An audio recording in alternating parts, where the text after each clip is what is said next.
Here we go. Hey, everybody. Welcome back to the channel. I'm the BMD, your host for another show, MLB, that's Major League Broadcasting, and we are continuing part 2 of our last week's show, talking about COVID-19 with our friend overseas. He's in a different time zone. Everybody say hello to Mark Ford. And good morning, good evening, good afternoon, somewhere in the world, sir. And COVID-19 is our topic of discussion. Mark is a researcher, a scientist, and an engineer, and he's got lots to say about what's happening in COVID. His company is working on a solution to that problem in developing a vaccine. He can't talk about that, but I wanted to give him and his company some props about that. Mark, welcome to the show. Glad to have you back for part 2. Let's kick it right into gear. When we touched last week, we touched a little bit about mistakes. I want to pick it right up there. Mistakes that you feel, I know it's only opinions, but you're feeling what mistakes, perhaps overseas, and what mistakes we are making still in North America and in Europe. The floor is yours, my son. Thanks very much, BMD. Great to be back. Thanks for the very warm welcome. Mistakes. Well, I think that one way to look at it is about mindset. And this is universal, regardless of whether we're in Japan or whether we're back home in Canada. People tend to want complete solutions. They want panaceas. They want absolute answers.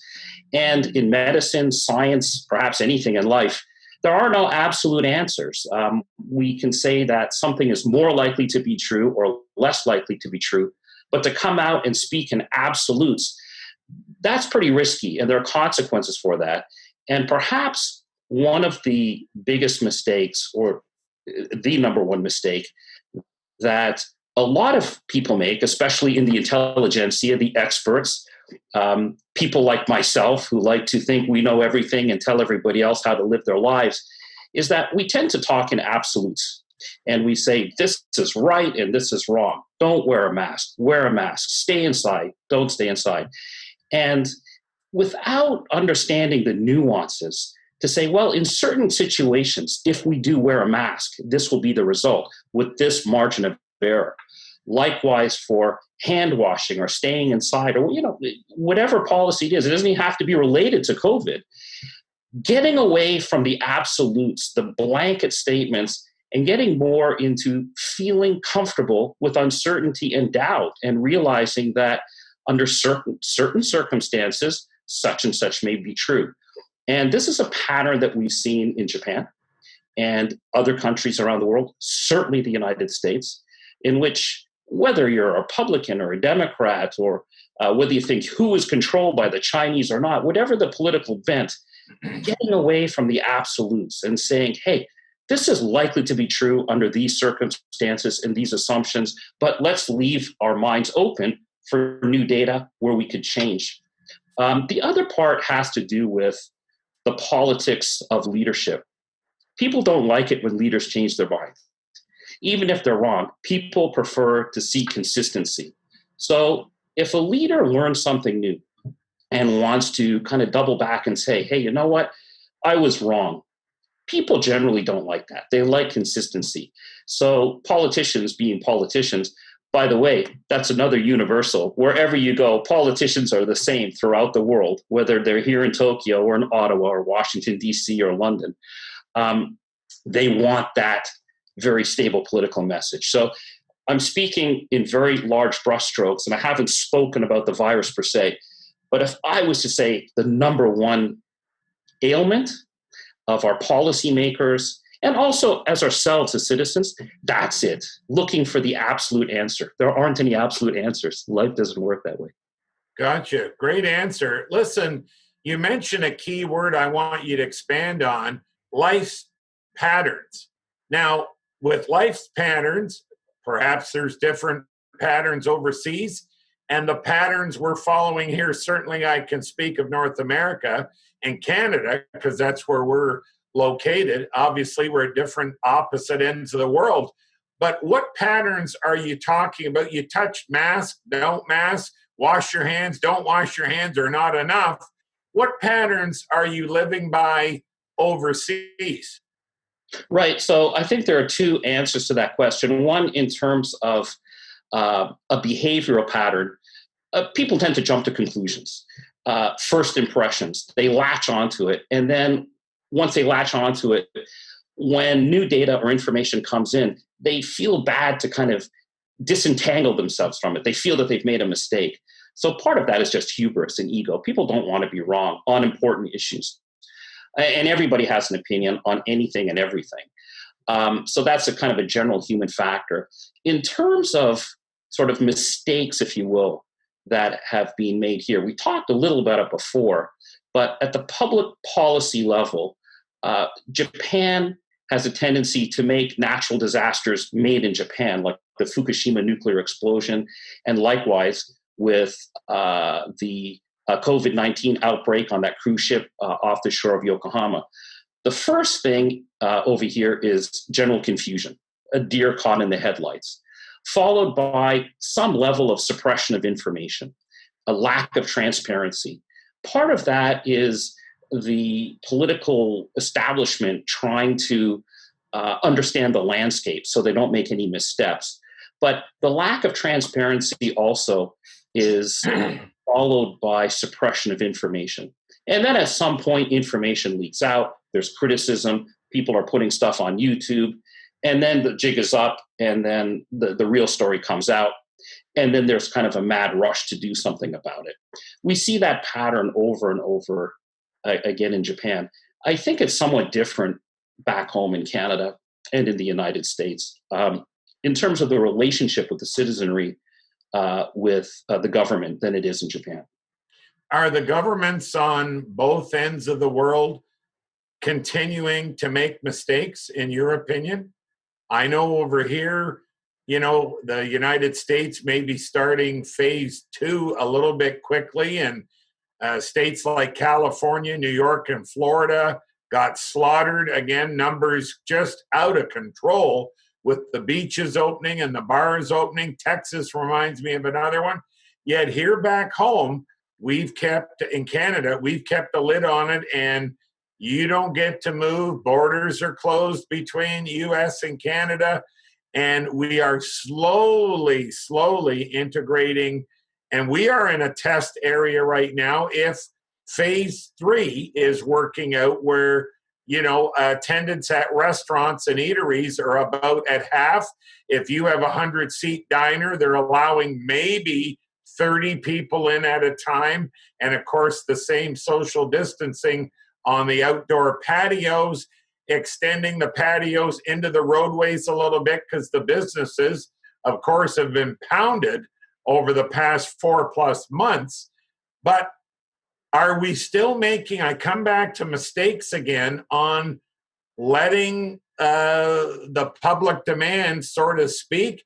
And are the politicians lying to us? Right. What's your thoughts? So a corollary to the we need to live with doubt and be comfortable with uncertainty is that we need to appreciate nuance in a very localized form. So I see a lot of this on the news reports and so forth. And there's a governor in a certain state saying, well, we did A, B, C, D, and look how great our results are. Why don't you do that in the neighboring state? It's very subtle, and it depends on the population, the age, the sex, the location, the population density. It's a multivariate problem. God knows how many parameters are involved in the problem. And one of the mistakes that I think is being made is people are looking for a panacea. They're saying, okay, virus, vaccine equals cure, we can get back to work. But for whom, when, over what period of time, where, what age group? It takes a lot of homework, and it takes effort to think through those things. A lot of people are just impatient. I think that is what is happening, at least as far as I can see it from 6,000 miles away, sitting in Tokyo, looking at what's going on in Canada and the US. As far as Japan is concerned, the government is like a deer caught in the headlights. There is no clear plan, or at least a plan that's being articulated for the second wave. There was something for the first wave, but now it's, well, okay, what's the second act? And at least as far as the US and Canada are concerned, there's a tremendous amount of action plans and strategies, many of which are in conflict in each other. Over here, I would say the opposite is true. There's an absence of it. There's inaction, lack of leadership. And people are basically being left to their own devices, which is follow the basics. And, I think that is something else we can talk about insofar as lessons learned from Japan versus Canada. I'm 54, and so I remember what things were like in the 70s, at least. Of course, it's from a kid's perspective. Yeah. I think to a large extent, we've lost a lot of the basics, getting the basics right. So one of the criticisms of Japan is, and these are not necessarily true, it depends on the sector and the industry. These are generalist comments, but I hear a lot of times, well, Japan's not innovative, or it's not creative, or they're really, really good at process. That may or may not be true, depending on the industry and sector and so forth that you're looking at. And a lot of people in North America like to hold themselves up as the paragons of innovation, and we're at the cutting edge of knowledge and so on. The one thing that I think we've lost back home is getting the basics right. Now, in the case of my mom, she died 2 years ago. She had cancer. She spent time in hospitals in the Toronto area, and she lived out her last days here with my dad and myself in Tokyo, and she actually died in a Tokyo hospital. And what I noticed was the doctors here may be comparable to the ones back home. They may be even a little bit worse in some areas, a little bit better in others. But one thing's for sure, all the nurses have the basics right. The syringes are in this box. The waste products go in that bin. Everything is done to a T. Back home, it's a mess. I mean, the nurses are in the nurses' station like a clutch of hens looking at their iPhones. There's wrappers strewn all over the place. The discipline and the structure in getting the basics right we used to have, we don't have that anymore. And that, I think, is a major contributing factor in terms of following basics. Wash your hands, put on a mask, or whatever the protocol may be, just doing it right. Everybody has an opinion. There's no end of opinions, very strong opinions. Well, okay, that's great. But can you get the basics right? The mistakes we're making worldwide is now this COVID-19, a new flu strand. We lightly talked about it part one, but I want you to expand on that for, your medical expertise in the sense of you developing your company, a vaccine that perhaps is going to work or not work, who knows? As you stated in part one, numerous companies are working on a vaccine, but who's got the magic in the bottle, if you will, to the one that'll make it work? Is this part of now COVID-19 part of the new flu season stream? Oh, in other words, are we going to see this coming back on a seasonal basis? Now, again, I'm not a physician or an epidemiologist, so I can only give my opinion as a layman. This is with us to stay for a while. This isn't magically going away. Every physician I've spoken to has said that. And so as to whether it's frequency and recurrence and seasonality, I just don't know. But I think you can bet your bottom dollar is that a vaccine isn't going to come out next Monday and everybody's going to be miraculously immunized and we're going to get back to normal. That's not going to happen. Who knows? It may work itself out in several years. But that's being discussed a lot in the press. But it's here to stay for a while. But on the other hand, that doesn't mean that the whole world is going to be turned upside down. And people like to use these ridiculous expressions like the new normal and so forth. Hey, look, it'll work itself out in time. But there's going to be a period of uncertainty. What are we doing in both sets of countries where you are, where I am, and where they are in Europe overseas. What are we doing moving forward? Well, Are we under the microscope forever? Are there new things being put in place to move forward? Or you used a word that we hear heavily here in Canada, is this the new norm? right.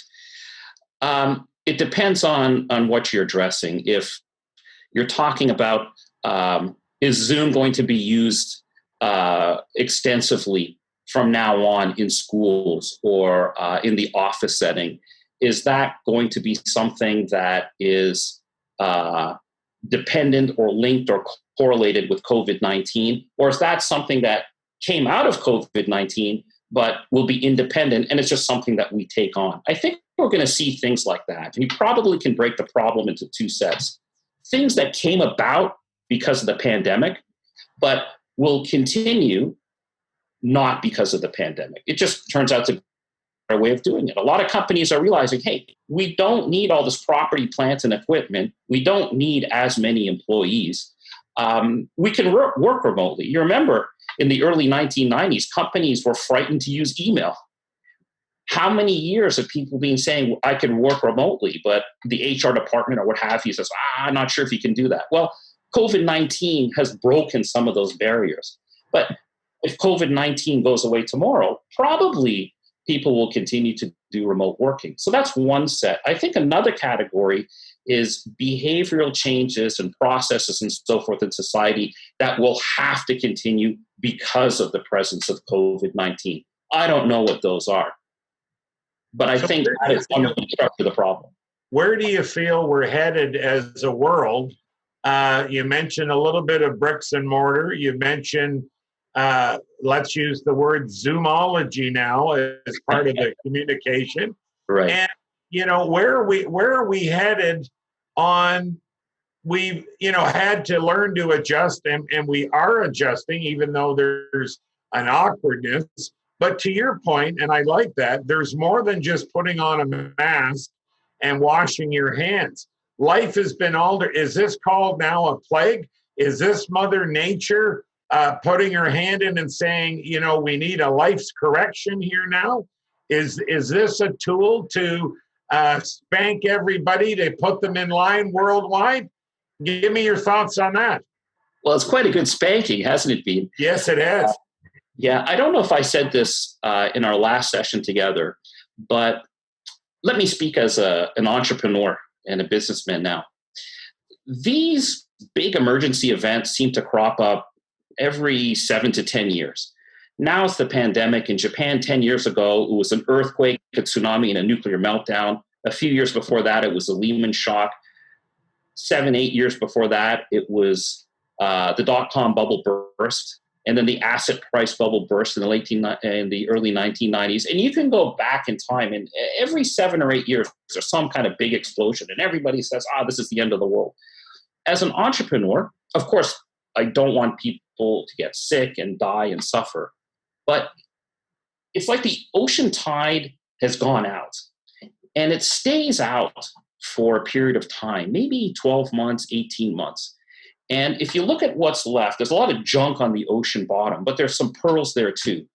And so it's a fantastic opportunity for those who are tuned to opportunities, who are, while everybody's running out of the building that's on fire, to have the guts to go back into the building and say, you know what, it's actually not on fire. And, I think I like this room. I'm going to set up operations in that room. There are these, I'm kind of mixing metaphors, but there are these pearls that are available that you can pick up and build something, whatever. It doesn't have to be a business. It could be education or arts or literature, whatever, like what you're doing, okay? But that tide is going to come back in. And what does the tide represent? Incumbents. Basically, the big players who are there, who are dominant, who have relations with government, the whole crony capitalism thing, which is different from true capitalism and freedom of choice. That tide will come back in. And when it comes back in, you're going to have to struggle and wait until the next the next emergency comes in 7 or 8 years before the tide goes back out. So I think this is one of the rare, fantastic opportunities that take advantage of it while it lasts, while the incumbents are rocking back on their heels and they're a deer caught in the headlights. They don't know what to do. Great opportunity, but the window's going to be closing soon. That tide is going to be coming back, and the status quo will reestablish itself in a somewhat different way, but hopefully with you repositioning the status quo. That's how I see it as an entrepreneur. So do you feel this is a moment in time as life being a correction tool, and you're saying it's also an opportunity on maybe new business or improving business even in a bad time? Tribulation builds character. And so it's a fantastic opportunity to improve ourselves as people, to improve how we treat other people, to treat them with love that's rooted in sacrifice and humility, treat people with compassion. So there's that part. There is the opportunity part in terms of creating value. It's all there. And go for it, right? It's ours to lose.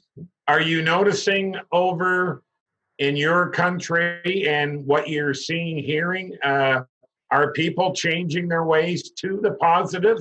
Or is there rebel action still on hating the government? The government's lying to us, and, how it started, how we're going to stop it. And, we get that political feed, that verbal diarrhea, if you will.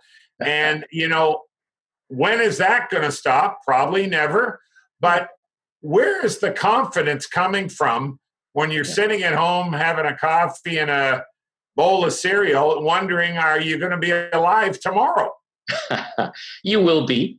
You'll be alive. You may be knocked around a bit. That really shouldn't be a concern. I think this is how I see it. I don't hook my wagon into a political star.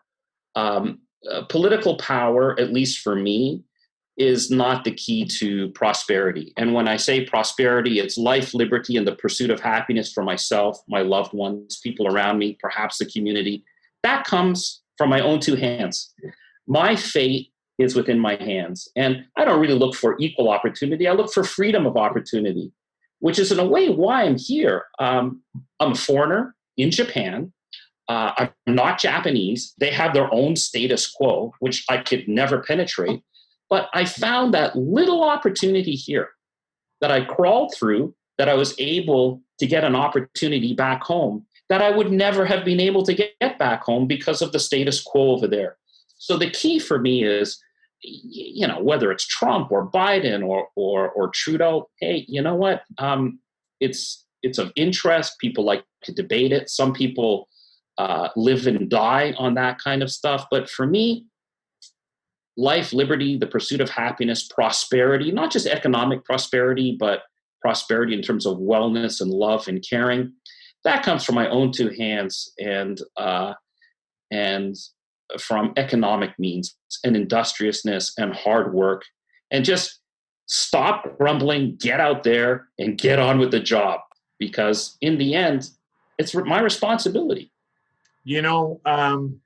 Moving forward to life tomorrow, as we're trying to get through today, is there an opinion only, with all your scientific background, and you're talking to massive amount of doctors on, their thoughts and, creating potentially the magic in the bottle vaccine. And I know you can't talk about that, but is there going to be a cure where, say, one day you get the injection and it stops COVID if you have it, cold turkey, or are we living with this like a Band-Aid forever?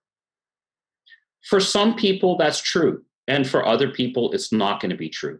It's not going to be, in my opinion, a panacea. In the same way that we look at cancer treatment. You have two cancer patients. They come in with prostate cancer. They look identical in all respects, but there's an infinite number of parameters that characterize these people. Yes, some of them they have in common. No, a lot they don't have in common. And so what may help one patient may be, completely ineffective against another. It's going to be the same with this, a case-by-case basis. And what you're hearing about not just necessarily your vaccine, but I'm quite sure there's numerous companies vying for that ticket on the cashola opportunity, government sponsoring it, get your injection like the free flu shots, and the manufacturers get to, pin the government behind the ears and charge. Let's say, and I don't know, let's say there's hundreds of applications.